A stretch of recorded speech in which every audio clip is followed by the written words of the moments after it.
नंदनंदनं वन्दे राधिका चरणद्वयं गोपीजनसमायुक्तं बृन्दावनमनोहरम्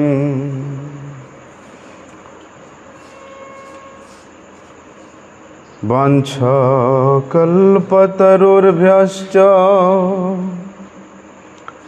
कृपासिन्धुभ्य एव च पतितानां पावनेभ्यो वैष्णवेभ्यो नमो नमः। नमो महावदन्याय कृष्णप्रेमप्रदायते कृष्णाय कृष्णचैतन्य नामिने गौरत्विषे नमः। नमस्ते तुहलग्राम नमस्ते मुसलायुध नमस्ते रेवतीकांत नमस्ते भक्तवत्सल नमस्ते बलिनाम श्रेष्ठ नमस्ते धरणीधर प्रलंबारे नमस्ते तु त्राहि मां कृष्ण पूर्वज भुजे शव्य वेणुं शिरसि शिखिपिच्छं कटितटे दुकुलं नेत्रान्ते सहचरि कटाक्षं च विदधते सदा श्रीमद्वृन्दावनवसति लीलापरिचयो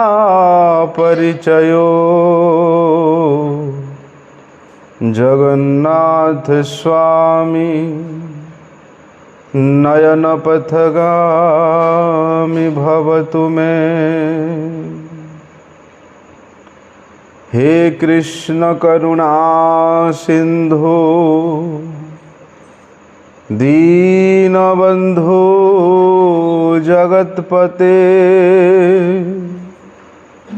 गोपेश गोपिकाकांत राधाकांत नमस्तुते। तप्त कांचन गौरांगी राधे वृंदावनेश्वरी वृषभानुसुते देवी प्रणमामि हरिप्रिये। वन्दे नन्दव्रजस्त्रीणां पादरेणुमवीक्ष्णसः यासां हरिर्कथोद्गीतं पुनाति भुवनत्रयम्।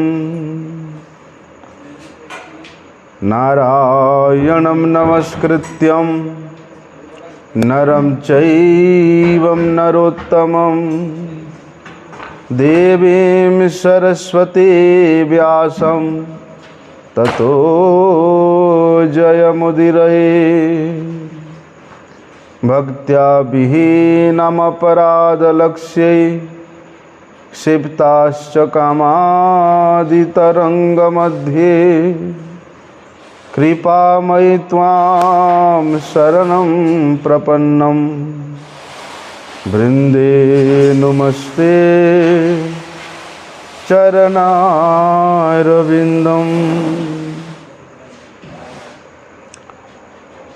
पतितपावन परम करुणामय परम आराध्यतम श्री गुरुपाद पद्म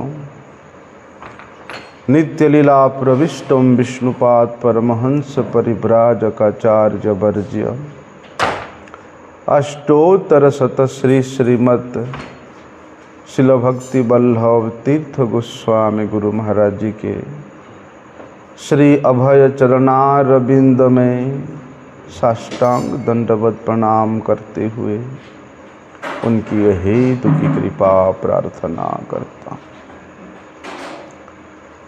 परम आराध्यतम शिक्षा गुरुपाद पद्म नित्य लीला प्रविष्ट ओम विष्णुपाद परमहंस श्रीमद् शिल भक्ति विज्ञान भारती गोस्वामी महाराज जी के पाद पद्म में साष्टांग दंडवत प्रणाम करते हुए उनकी हेतु की कृपा प्रार्थना।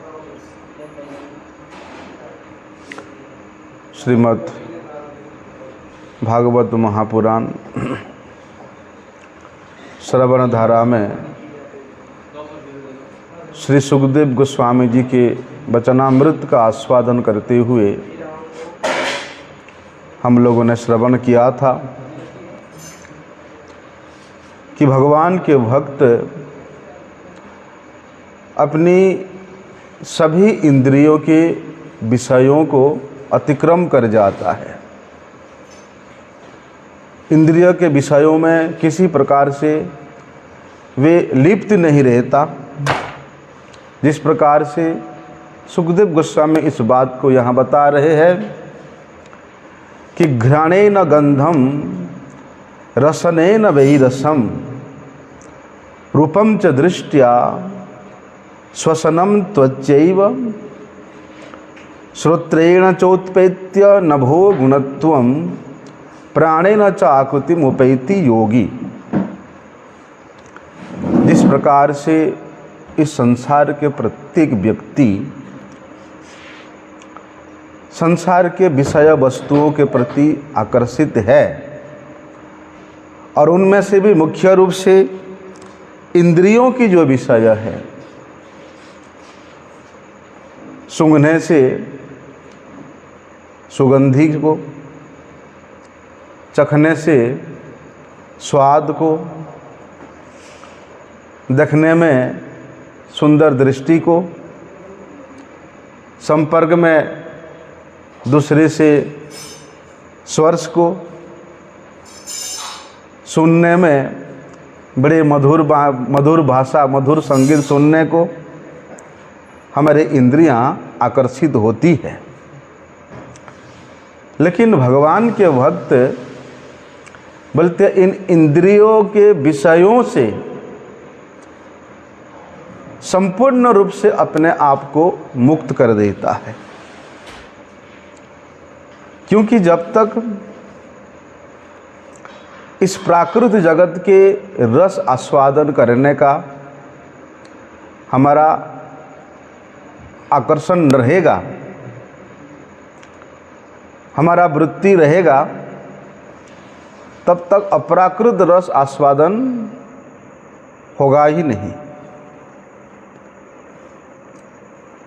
फिर वो किस प्रकार से भगवान के जो नाम अप्राकृत है, भगवान के जो कथा अप्राकृत है, भगवान के जो धाम अप्राकृत है, भगवान की जो सेवा अप्राकृत है, उसमें अपने आप को वे कैसे लगा सकता है।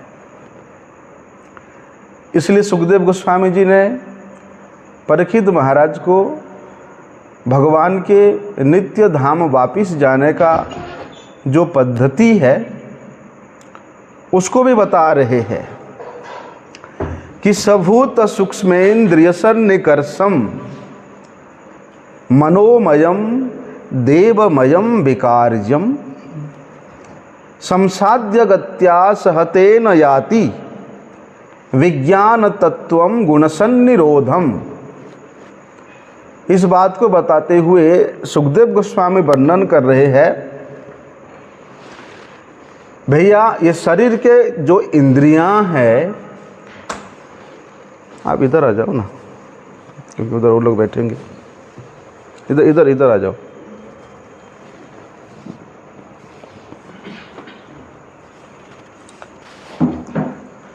शरीर के, ये जो स्थूल शरीर के इंद्रियों का विषय है, उससे तो वो निर्लिप्त होता ही होता है। उसके आगे की बात सुखदेव गोस्वामी वर्णन कर रहे हैं। बोलते अपने स्थूल और सूक्ष्म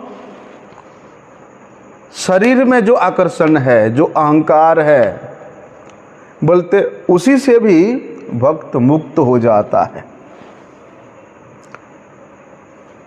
क्योंकि जब संसार के किसी भी प्रकार सुख के प्रति उसका आकर्षण नहीं रहता, उसमें वह उदासीन रहता है,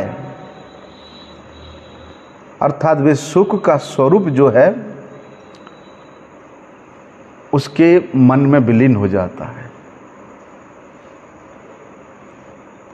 और जो वास्तविक सुख का स्वरूप है उसके चित्त में, उसके हृदय में वो उदित हो जाता है।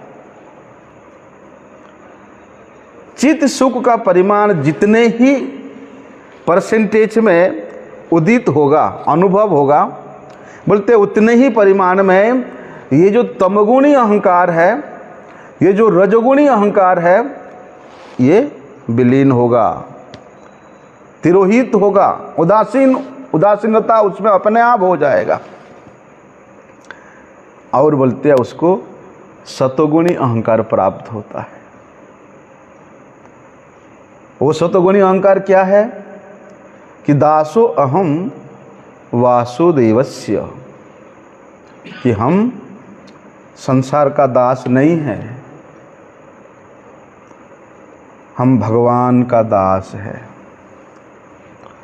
भगवान श्री हरि का हम नित्य दास है।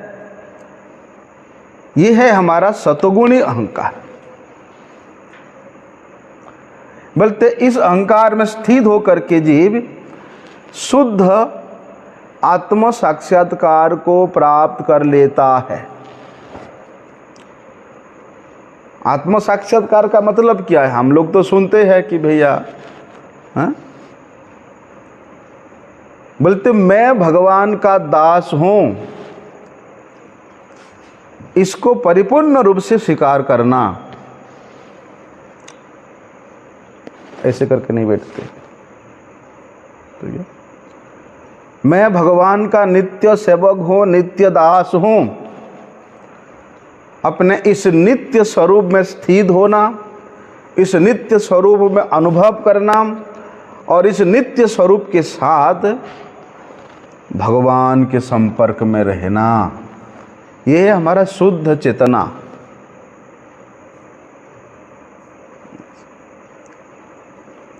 बोलते हैं भक्त साधक ये शुद्ध चेतना में स्थित होकर के, कौन सी शुद्ध चेतना? बोलो। कि मैं भगवान का दास हूं, नित्य दास हूं। बोलते इस शुद्ध चेतना में स्थित होकर के भक्त प्रेम भक्ति के स्तर तक जा सकता है। भगवान के चरण कमलों में वो प्रेम भक्ति को प्राप्त कर सकता है। लेकिन हम लोग उसको स्वीकार करने को तैयार नहीं है।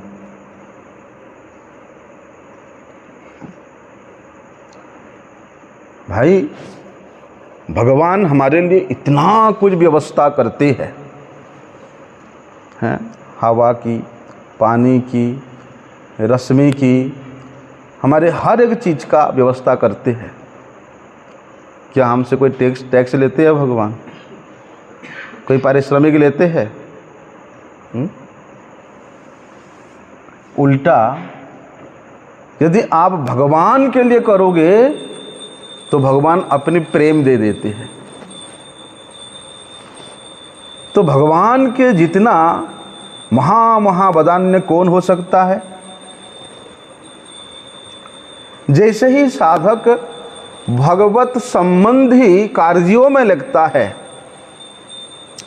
अपने इंद्रियों को भगवत संबंधी कार्यों में लगाता है, भगवत सेवा में लगाता है।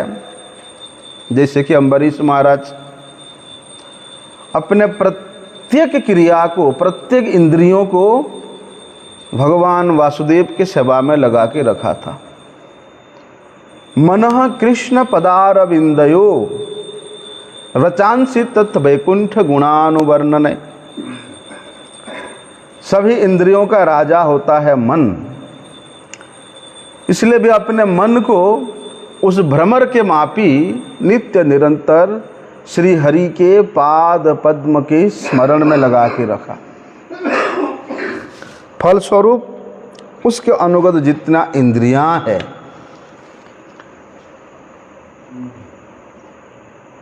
वो भगवत संबंधी कार्यों में ही अपने आप लग जाएगा।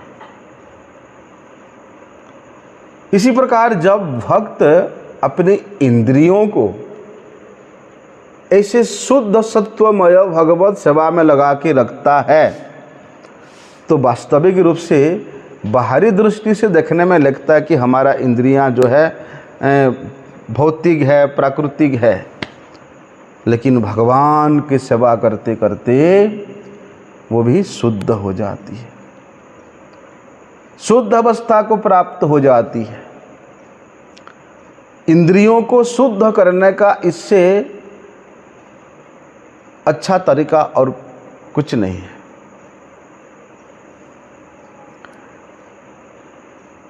कितने भी हवन करो, कितने भी दान करो, कितने भी पुण्य करो, इंद्रियां हमारा इतनी परिमाण में शुद्ध नहीं होता जितनी परिमाण में हम जीवा से भगवान के नाम का कीर्तन करें, भगवान की कथा का कीर्तन करें, कानों से भगवान की कथा को श्रवण करें, भगवत चरित्र भगवत गुण को श्रवण करें, आँखों से भगवान के धाम का, भगवान के श्री विग्रह का दर्शन करें, भक्तों का दर्शन करें, नासिका से भगवान के श्री चरणों में अर्पित जो तुलसी है, जो पुष्प है, उसका आग्रहण करें,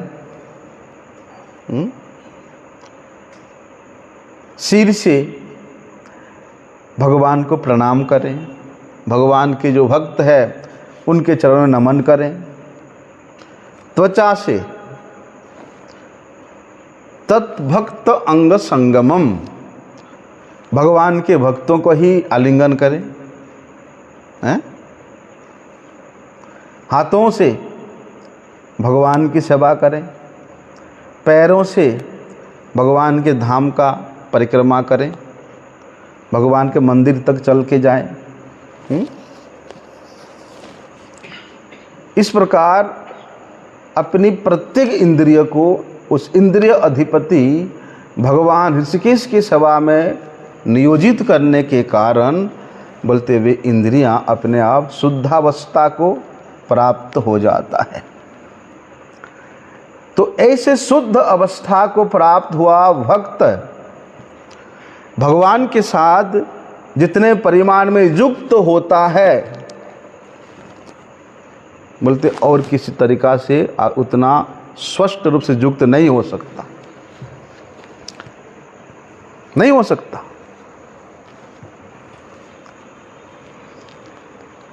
क्योंकि हमारा मन जो है ना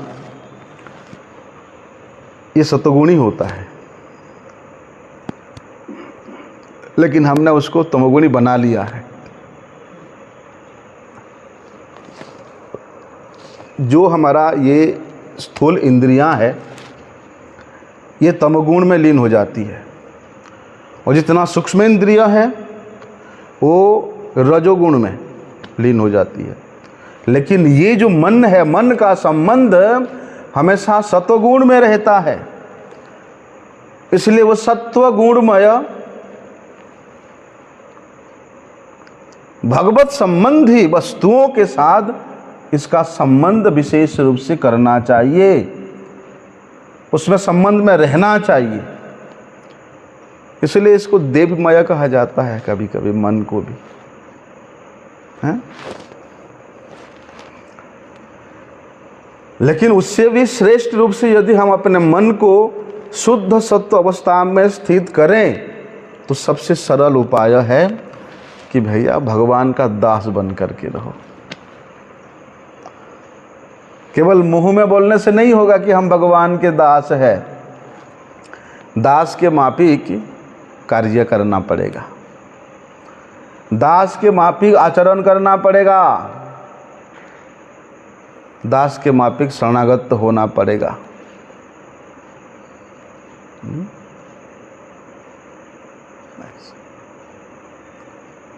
तब जाकर के दासत्व है, मुंह में बोल देने से नहीं होता। गोरा रामी मुखे बोलले नहीं चले, गोरार आचार गोरार विचार लैले फल मिले। मैं दास हूँ बोलने से नहीं होगा, दास के माफिक रहना पड़ेगा।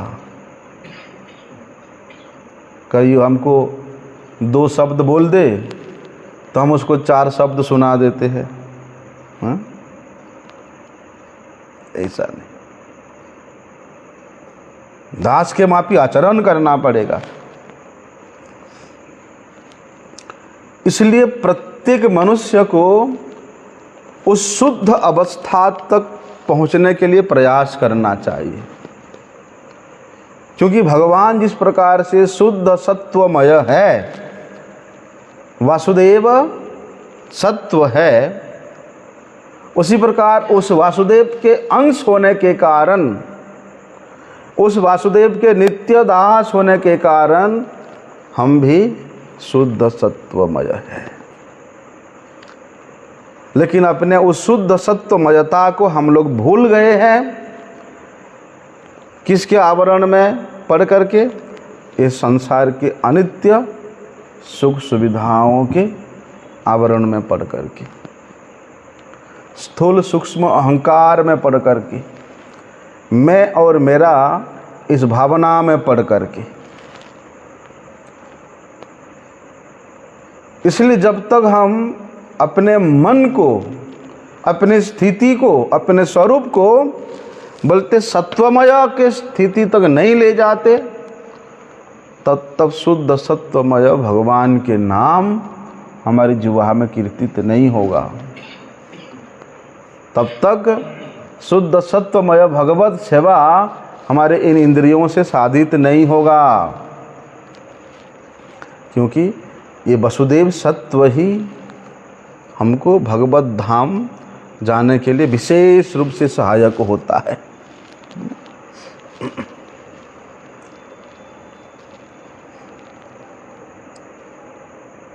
लेकिन भगवान के साथ हमेशा युक्त रहना पड़ेगा। यही तो वास्तविक योगी है। वो 24 घंटा में से 24 घंटा भगवान के साथ युक्त रहता है। कि शयने कि भोजने किवा जागरणे हर निश्चिंत कृष्ण बोलह बदने। नित्य निरंतर सोते उठते जगते फिरते वो भगवत चिंतन में, भगवत नाम में, भगवत सेवा में ही रत रहता है। ये वास्तविक योग है। आजकल तो लोग योग का मतलब समझते क्या है? जिस योग से थोड़ा सा शारीरिक लाभ होगा, हैं, उसको योग कहते हैं। आध्यात्मिक उन्नति प्राप्त करने के लिए ही वास्तविक योग है। योग मतलब युक्त होना। आज से आप 5000 साल पहले चले जाओ, व्यवस्था क्या था कि समाज के प्रत्येक वर्ग के व्यक्ति को, और विशेष रूप से ब्राह्मण और क्षत्रिय को तो ये कंपलसरी था कि उनको गुरुकुल में भेजा जाता था। और गुरुकुल में उनको धर्मशास्त्र, अर्थशास्त्र, नीति शास्त्र, युद्ध शास्त्र, सब कुछ ब्रह्मचर्य पालन करते हुए शिक्षा प्रदान किया जाता था। और उस ब्रह्मचार्य आश्रम में वे गुरु के संरक्षण में उस प्रकार जीवन व्यतीत करते थे, वैदिक विधि के अनुसार। शास्त्र विधि के अनुसार, तब जाकर के उनके उस प्रकार प्रशिक्षित होने के कारण उनका संस्कार ही उस प्रकार का बन जाता था। जब बाल्यकाल से, बचपन से उस बालक में आप उस प्रकार के संस्कार दे रहे हो, तो आने वाले समय में उसके इंद्रियों का वृत्ति भी ऐसे संस्कारित होता है, सत्वमय होता है। लेकिन आजकल लोग इसको ठीक से समझ नहीं पाते हैं। लेकिन आज से प्राय 550 वर्ष पहले इस कलियुग के प्रथम चरण में स्वयं ब्रजेंद्र नंदन भगवान श्री कृष्ण चंद्र अपने साथ इन जगत के जीवों को युक्त करने के लिए स्वयं भक्त का भाव और भक्त का रूप लेकर के श्री चैतन्य महाप्रभु के रूप में प्रकट होते हैं। और उन्होंने इस विधि को, इस नियम को बड़े सरलता से, बड़े सुगमता से स्वयं आचरण करके हमको शिक्षा दिया है, प्रशिक्षित किया है। इसलिए श्रीमन महाप्रभु जी के धारा में आ करके, श्रीमन महाप्रभु जी के सिद्धांत में आप खरे उतर करके यदि आप भक्ति को मूल रूप से ग्रहण नहीं करके अन्य साधनों के प्रति आपका आकर्षण हो रहा है, तो समझ लेना कि आप ठगे जा रहे हो। भक्ति योग की जिस प्रकार से मूल महत्ता को प्रत्येक जन के हृदय में मंदिर के रूप में स्थापित करने के लिए श्रीमन महाप्रभु जी प्रकट हुए हैं, उसी से आप अपने आप को रहित करके अपना जीवन को व्यर्थ बिता रहे हो। क्योंकि भैया ये संसार में जितना भी जीव है, वे सभी के सभी जीव अपने कर्मों के अनुसार, कर्म के फलों के अनुसार अलग अलग योनियों में जन्म लेकर के वहाँ भोग रहे हैं। कोई सुख भोग रहे, कोई दुख भोग रहे हैं। उस बंधन को वहाँ भोगना ही पड़ रहा है। परंतु इस क्रम में, इस यात्रा में सौभाग्य क्रम से यदि कोई व्यक्ति का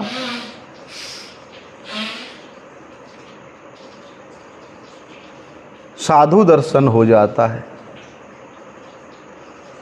साधु के मुख से हरि कथा श्रवण करने का सौभाग्य प्राप्त हो जाता है, या साधु के प्रति उसका एक लोभमय भावना उदित हो जाता है, तो वह व्यक्ति के हृदय में भक्ति के बीच का जो पेंट है थोड़ा सा प्रभाव डालता है। संसार भ्रमिते कौन भाग्यवान जीव, गुरु कृष्ण प्रसादे पाए भक्ति लता बीच। बोलते वही व्यक्ति ही भक्त की अहितु की कृपा से, भगवान की अहितु की कृपा से भगवान की सेवा का क्या महिमा है उसको समझ में आता है। और जिस व्यक्ति को भगवत सेवा की महत्ता समझ में आया है वो कभी कंजूसी नहीं करेगा।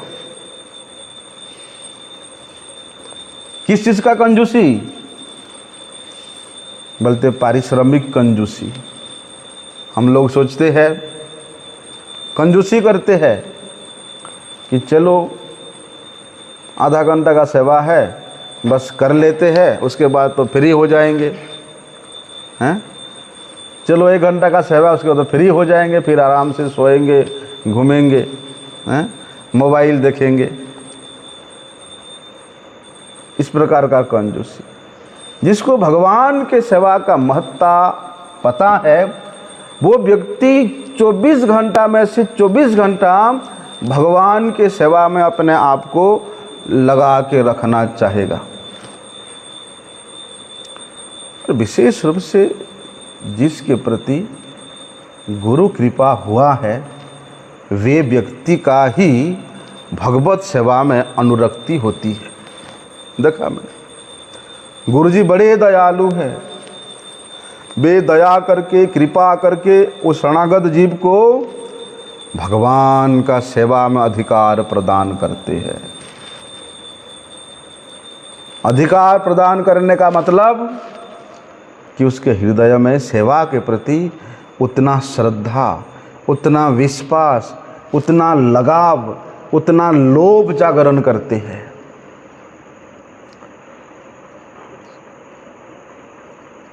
लेकिन हम लोग कंजूसी करते हैं। कौन करेगा?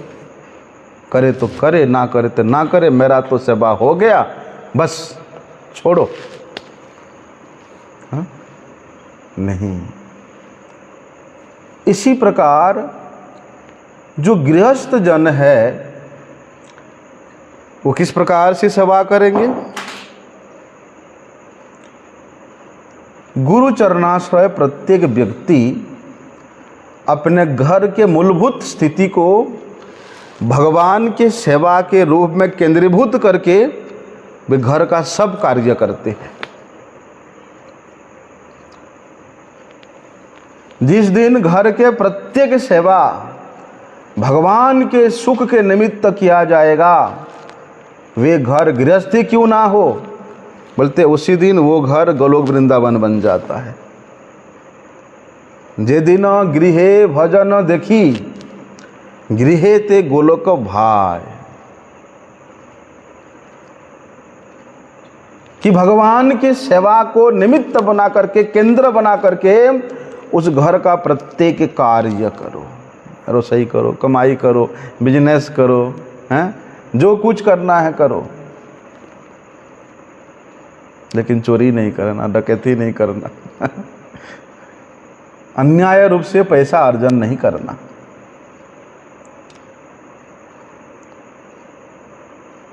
एक भक्त थे,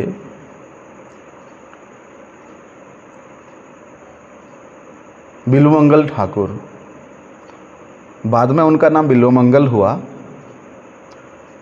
उसके पहले जन्म में उनका और कुछ नाम था। तो साधु सेवा का महिमा क्या है वो अच्छी तरह से जानते थे। इसलिए कले बले कौशले वो प्रत्येक स्थिति में साधु सेवा करने के लिए लगे रहते।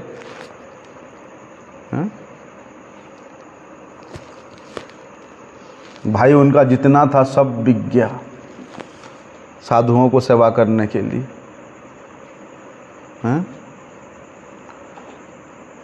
भिक्षा मांग करके साधु सेवा करते थे। एक दिन कहीं भिक्षा करने के लिए गए थे, तो उसी राज्य के जो राजा की पुत्री है, राजकुमारी, उसके देहांत हो गया। अब राजा के पुत्री का देहांत हुआ है, उसका वहाँ पर समाधि होगा। तो बहुत सारे सोना उसके शरीर में सजा करके उसको वहाँ पर समाधि दिया गया। और वे बिल्वमंगल ठाकुर पहले जन्म में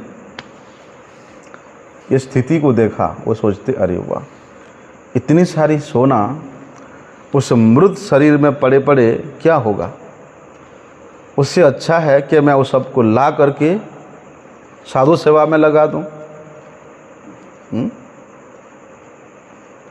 रात्रि के समय में उन्होंने जा कर के उसके समाधि से, उसके मृत शरीर से सभी सोना निकालने का प्रयास करते हैं। चलो ये घटना अभी प्रसंग क्रम नहीं है, फिर कभी सुनेंगे। मतलब ये है कि देखो कैसे साधु सेवा की वृत्ति। अभी कुछ दिन पहले हम लोगों ने श्री रामानुजाचार्य जी के शिष्य भरतराज, उनके पत्नी के विषय में श्रवण किया था कि उन्होंने अपने शरीर को बेच करके गुरु वैष्णवों की सेवा करने के लिए कितना उत्सुक है, क्योंकि वे जानते हैं गुरु वैष्णव भगवान के सेवा के महत्ता क्या है। इसलिए उसी प्रकार जिस दिन गुरु वैष्णवों के कृपा से भगवत सेवा का महत्ता हमारे हृदय में जागृत हो जाएगा, समझ में आएगा, फिर हम भगवान के सेवा करने में कभी कंजूसी नहीं करेंगे। वास्तव में खुद अनुभव करना, आप जितने समय तक भगवान के सेवा में लगे रहते हो उतने समय तक मन बड़े प्रसन्न रहता है। चाहे आप रसोई करो, झाड़ू लगाओ, बर्तन धो, सब्जी आमानी करो, कुछ भी करो, इसलिए प्रसन्न रहता है कि मैं भगवान के सेवा के लिए कर रहा हूँ। हैं? ये जो रसोई है, भक्त लोग प्रसाद पाएंगे, भगवान प्रसाद पाने के बाद भक्त लोग भी बड़े आनंद से प्रसाद पाएंगे, इस भावना से कर रहे हो तो वहाँ आनंद ही आनंद है। और ऐसे जो निष्ठावान व्यक्ति है, भगवान सबसे पहले उसका सहायता करते हैं एक के वास्तविक गुरु से मिला करके। व्यक्ति अपने निर्धारण से कोई गुरु से मिलता नहीं है।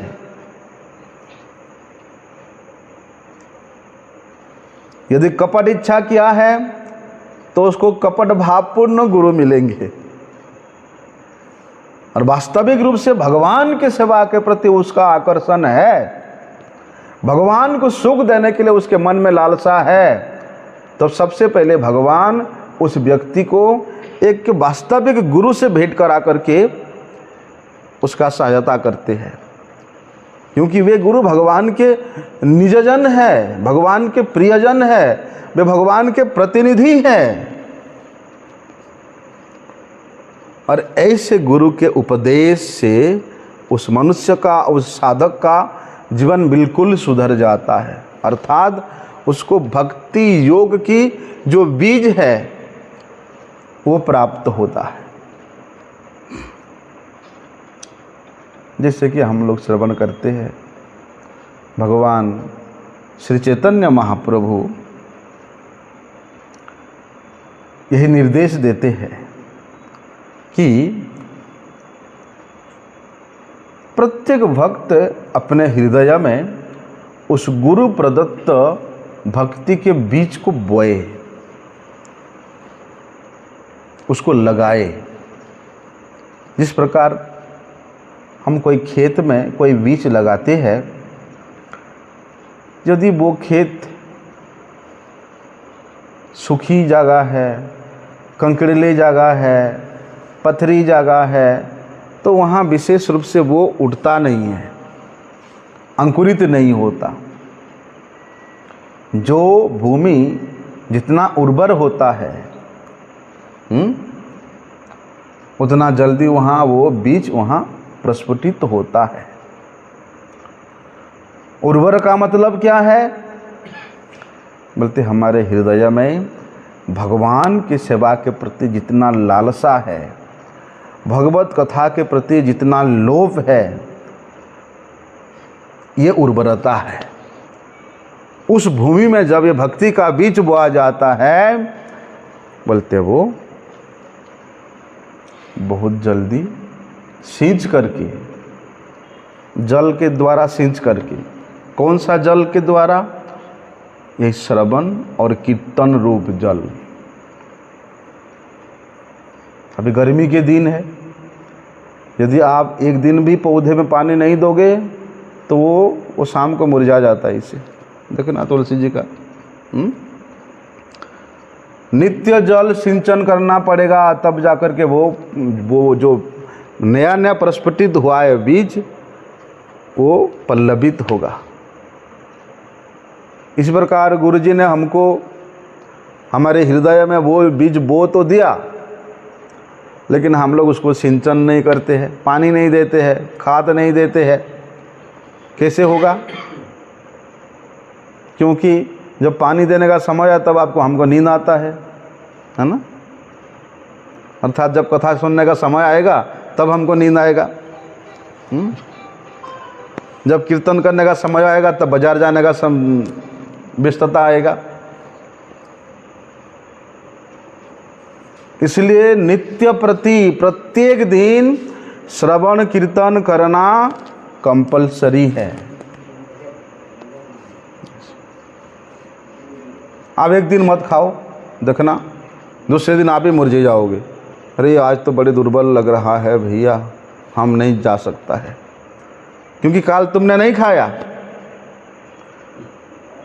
इसी प्रकार एक दिन भी हम यदि श्रवण कीर्तन नहीं करते हैं तो जो नई नई कोमल पत्र से युक्त वो प्रस्फुटित हुआ है वो मुरझा जाएगा बहुत जल्दी।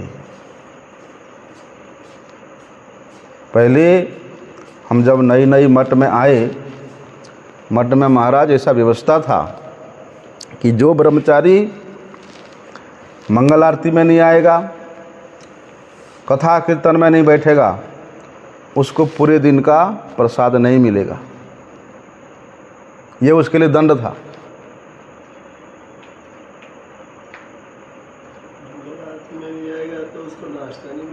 हाँ, बस मंगला में नहीं आएगा तो उसको सुबह का जो बाल्य भोग का नाश्ता मिलेगा नहीं, और कथा में नहीं बैठेगा अगर दोपहर का या रात का प्रसाद नहीं मिलेगा। हमने देखा महाराज इतना उत्साह था, गुरुवर्ग लोग थे हैं, उनके आचरण को देख करके क्या आनंद आता था, क्या उसको साझा करें। मंगल आरती से 1 घंटा पहले ही सब तैयार हो जाते थे और नीचे आकर के सब मिलते थे, एक दूसरे को देख करके देखने मात्र से दंडवत करते थे हैं। हम लोग तो आजकल हरे कृष्ण प्रभु जी बोलने को भी शर्म करते हैं। अगर समययुक्त ब्रह्मचारी है तो एक दूसरे को साथ दंडवत करते, अपने से छोटे भी हो उसको भी सुबह देखोगे तो दंडवत करो, तो बड़ों को तो करना ही है ऐसा। ये तो गुरुकुल में, गुरु आश्रम में ये सब सीखने वाली बात होता है। 2-2 बजे तक मोबाइल देखते रहेंगे और मंगला में नहीं आएंगे हैं। हम तो देखा कोई जो है आधा आरती हो जाएगा और ठाकुर जी के सामने ऐसे करके आगे देखेगा, ऐसे करके थोड़ा सा आरती लेके चला जाएगा। बिना नहा करके ठाकुर जी के सामने आना ही नहीं चाहिए। हाँ, और भाई तुम साधक हो, ब्रह्मचारी हो हैं, तो तुम्हारे लिए तो ये करना ही है किसी प्रकार से। लेकिन हम लोग ये सब चीज़ों को मानते नहीं। आजकल धीरे धीरे सब लुप्त होते जा रहा है, बोलने पर भी कोई सुनता नहीं है। तो बोलते हैं ऐसे गुरु के उपदेश से उस व्यक्ति का, उस साधक को भक्ति योग का जो बीज प्राप्त हुआ है वो उसको नित्य श्रवण कीर्तन रूपी जल के द्वारा सिंचन करते करते उसको वो प्रस्फुटित करता है, उसको बड़ा मजबूती देता है, पल्लवित करता है। लेकिन किस प्रकार से? सबसे सरल विधि है भैया कि अपराध से रहित होकर के भगवान के नाम का कीर्तन करें। वैष्णवों के प्रति किसी प्रकार का कोई द्वेष भाव नहीं रख करके उनके मुख से हरि कथा श्रवण करें। किसी भी वैष्णव के प्रति यदि हमारा मन में द्वेष है, कुंठा भाव है, तो हमारा सब साधन भजन सब भस्मसात हो जाता है। हम सोचते हैं कि हम जो है गोवर्धन में वास कर रहे हैं और परिक्रमा लगा रहे हैं और हरिनाम कर रहे हैं, लेकिन पल पल पे हम जो है साधुओं में दोष देख रहे हैं। ये साधु ऐसा किया, वो साधु वैसा किया, वो साधु ऐसा किया। कभी भी वे भक्ति से आगे नहीं बढ़ सकता है।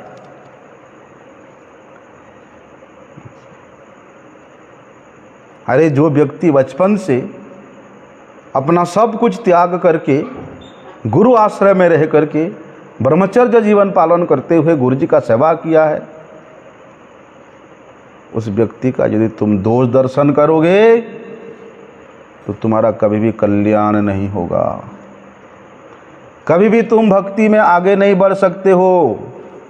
भले ही तुम्हारे मन में भाव आए कि मैं तो भैया 1 लाख नाम करता हूँ, ये पढ़ता हूँ, वो पढ़ता हूँ, असंभव है। इसलिए भैया पहली अवस्था में तो भले ही व्यक्ति सापराध अपराध से युक्त 3 अवस्था होता है, एक सापराध से युक्त होकर के और एक अपराध से रहित होकर के, और इसके बीच का एक स्थिति है वो आभास से। अपराध से युक्त होए कभी तो करना ही नहीं है। अपराध से जब आप युक्त नहीं होगे, भले आप निरपराध नहीं हो पाए हो, लेकिन आपके हृदय में भगवत नाम का आभास मात्र हुआ है। वही आभास से ही वे व्यक्ति मोक्ष की अवस्था को प्राप्त कर लेता है। और यदि निरपराध अवस्था में रह करके भगवान का नाम करता है, अपराध शून्य होए लह कृष्ण नाम,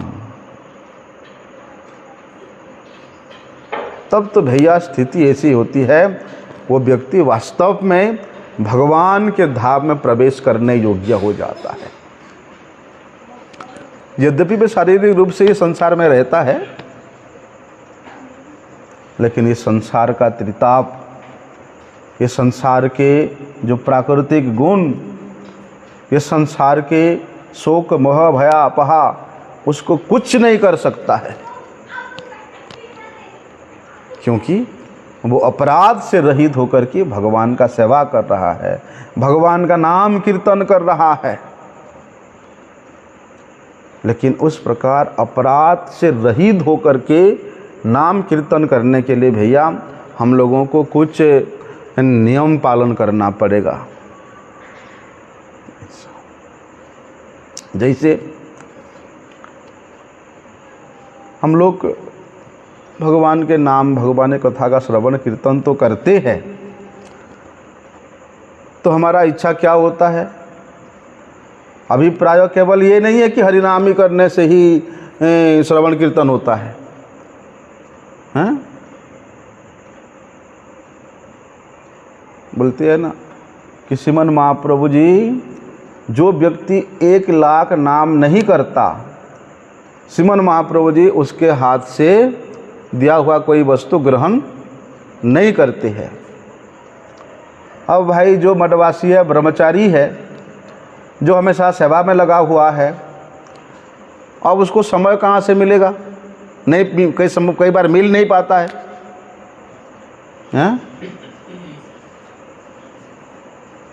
इसका मतलब होता है केवल नाम कीर्तन करने से ही नहीं, बल्कि भक्तों की संगति में रह करके श्रीमद् भागवतम का श्रवण करना, भगवत गीता का पढ़ना, हैं, चैतन्य भागवत, चैतन्य चेतामृत, इसको अध्ययन करना, इसको सुनना, बोलते हैं ये सब के सब उसमें सम्मिलित है। ये सब मिल करके 1 लाख नाम हो जाता है। और 1 लाख नाम करूँगा सोच करके यदि आप भगवान का कोई सेवा नहीं करोगे, कोई कथा में नहीं बैठोगे, कोई ग्रंथ अध्ययन नहीं करोगे, और हरे कृष्ण कृष्ण कृष्ण हरे राम राम राम हरे कृष्ण कृष्ण कृष्ण हरे राम राम हरे कृष्ण कृष्ण हरे राम, अरे तुम्हारे नाम कहाँ हो रहा है? ये तो अपराध युक्त नाम होगा।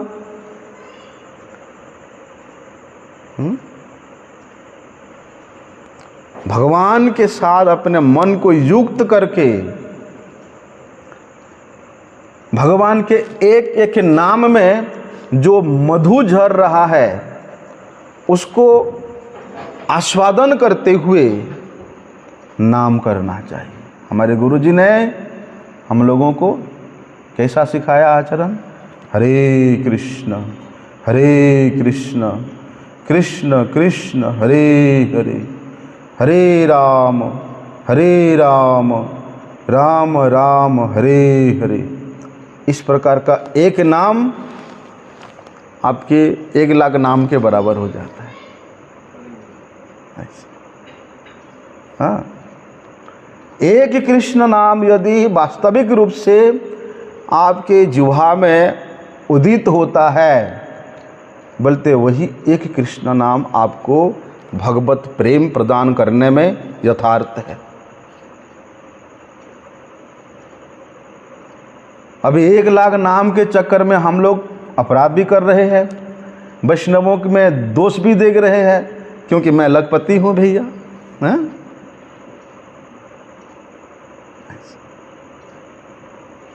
इसलिए सेवा करते करते मुंह में नाम और हाथ में काम, बर्तन धोते धोते कर हरे कृष्ण कृष्ण कृष्ण हरे हरे, हरे राम राम राम हरे हरे।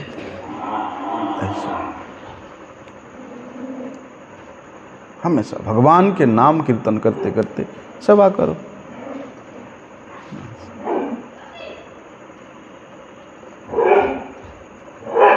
ये क्या हो गया?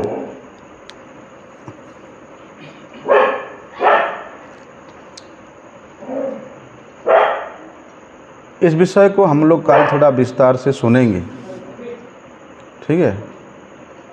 क्योंकि आज तो ठाकुर जी का शयन का समय हो गया है। कल इसी विषय के ऊपर ही हम लोग चर्चा करेंगे।